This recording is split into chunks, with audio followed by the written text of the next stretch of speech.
Mga kababayan, salamat sa ating mga followers, views. Tumaas na ang ating kuan dito, no?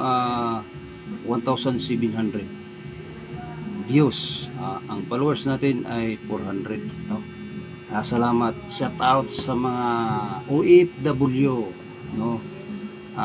Yung mag-ingat kayo diyan sa ibang bansa kasi mahirap dito sa ating bansa, no?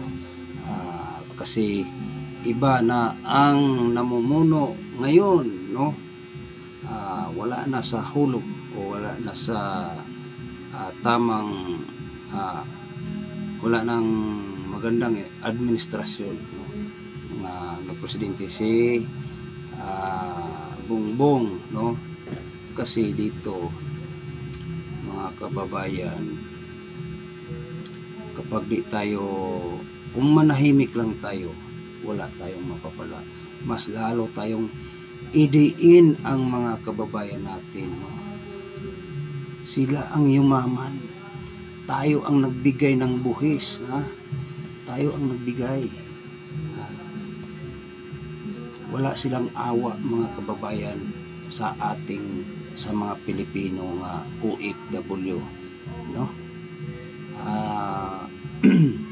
Pinitasan naman siguro, ang pagkakaalam ko mga kababayan, pinitasan naman ang yung pundo sa mga OFW, no?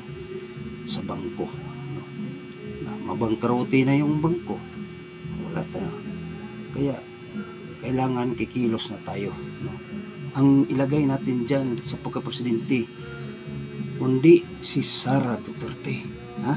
Si Sara Duterte, matalino yan, makatao yan, makabayan yan, ha? Kagaya sa ama niya, makabayan, no? Kinilala niya ang konstitusyon,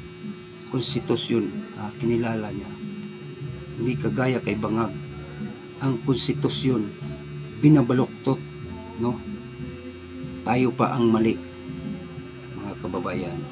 Shout out uli sa lahat ng mga OFW, kahit saan man kayo ng iba't iba ng bansa, no? Sa lahat ng mga mag-subscribe na kayo dito sa aking YouTube channel, no?